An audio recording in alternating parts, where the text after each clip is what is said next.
模块化跨越军种隔阂，刺穿强敌吉翁的空中利刃。机动战士高达设定和剧情解说第7集核心战机逃离命令。机体型号 FFX7， 核心战机是由著名军工企业赫维奇公司为联邦军微计划配套而开发的一款可变形战机。该型战机一开始是联邦军 RX 计划的产物，其原本的目的是作为验证机去收集各种战斗试验数据，用于支持联邦军去开发新型机动战士。然而随着与吉翁的战争进入到白热化阶段，在这场战争当中，吉翁凭借机动战士的性能优势成功取得了主动权，迫使联邦军不得不加快研发进度来应对吉翁的威胁，并对 RX 计划向实战化方向做出了调整。于是核心战机就在这样一个背景之下应运而生。跟联邦军已经服役的各型作战飞机相比，核心战机所具备的最大特点，那就是在机体上装备了核心模块系统。这个系统将控制机动战士运作的关键部分，也就是中枢计算机、记忆回路和操作系统进行了模块化，然后利用自身极具特色的可变形能力，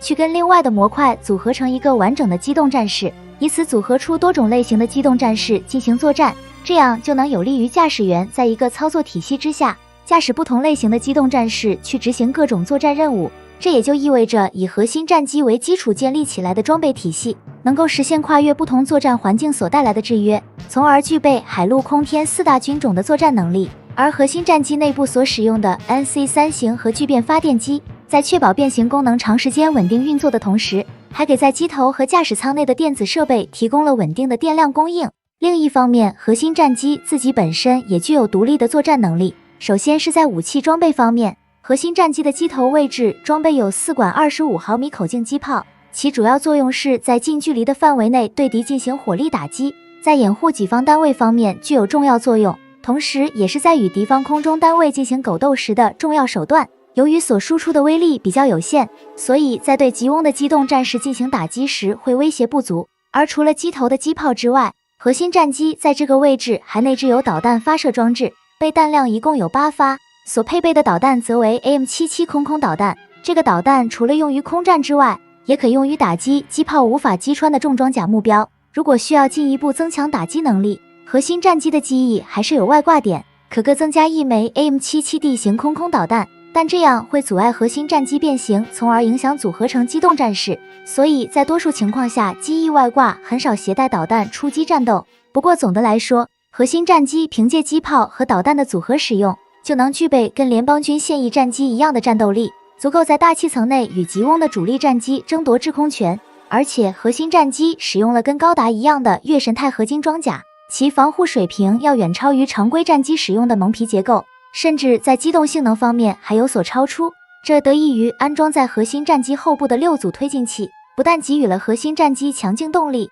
还使核心战机具备了横跨空天2个领域的作战能力。也因此，为了方便核心战机在宇宙和大气层中作战，在白色基地上配套了弹射器和阻拦索等设施，让核心战机可以像舰载机那样，借助舰上的弹射器来完成快速升空作战。当核心战机要返回母舰时，内置在机背这个位置的尾钩就会立起，以此勾住母舰上的阻拦索，迅速降低速度，然后在机械臂的帮助下进入格纳库停落。如果有必要，在这个过程中可以迅速变形组合成机动战士，这样就能在极短的时间内完成形态转换，重新出击投入到下一场战斗。需要一提的是，除了使用弹射这一起飞方式之外，核心战机在底下还是有喷口用于支持垂直起降，其起降条件跟直升机一样，无需机场就能在野外环境中进行，这对于核心战机在地面上部署极为有利，可作为前线战机靠前部署，这样在战斗开始阶段就能迅速升空，以极短的时间快速进入到作战区域参加战斗，从而大大缩短敌方部队的反应时间，来为己方夺取制空权创造有利条件。也正是得益于核心战机拥有如此优秀的机动性能，在白色基地陷入吉翁地面部队重重包围之后，阿姆罗就想到了利用核心战机来突破吉翁的封锁，也就是将白色基地中央引擎输出的功率接到弹射器上，以此大幅度提升核心战机飞离白色基地时的初速，这样核心战机就具备了进入近地轨道高度的条件，从而飞越大气层突破吉翁的封锁，在到达一定高度后向联邦军总部取得联系来获得援助。不过这相应产生的过载也给阿姆罗带来了巨大冲击，几乎是一瞬间的功夫就让阿姆罗昏厥了过去。与此同时，吉翁的夏亚也察觉到了白色基地的意图，便很快搭乘小姆塞直接升空，前往高空阻止阿姆罗的核心战机。好在阿姆罗及时苏醒了过来，立即接管核心战机，躲掉了小姆塞发起的攻击。在完成调整了以后，与夏亚在高空中展开了激战。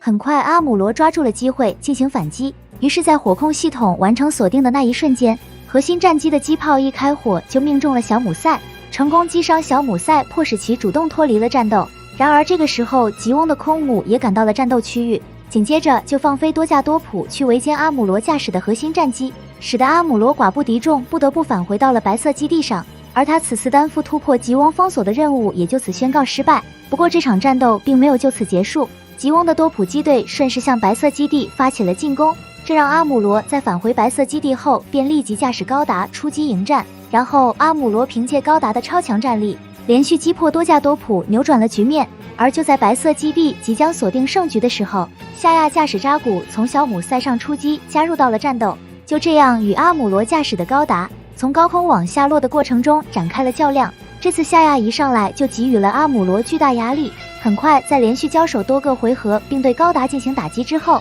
成功让高达陷入到了武器能量耗光的地步。但是夏亚并没有就此取得战斗的胜利，白色基地随即向他发起了导弹攻击，让夏亚在规避导弹攻击时失去了攻击高达的机会。于是阿姆罗便趁这个机会返回到了白色基地上，而夏亚驾驶的扎古在坠落到地面的时候，马上就收到了卡尔马扎比要求撤退的命令。于是这场吉翁阻止白色基地向联邦军总部求援的战斗这才到此结束。而最后还需要补充的是，在白色基地进行向联邦军总部求援的行动过程中，舰上来自 SIDE-7殖民星难民的不安稳因素开始爆发。由于这些难民曾经都是地球上的居民，但后来被联邦政府强迫移居到了殖民星，从此他们一直对联邦心存不满且毫无信任。结果在经过了几十年以后，因夏亚率领吉翁军队攻击 SIDE-7殖民星的原因，让这批难民有了机会跟随白色基地返回到了地球。现在见白色基地一直在跟吉翁交战，迟迟没有降落到地面进行着陆，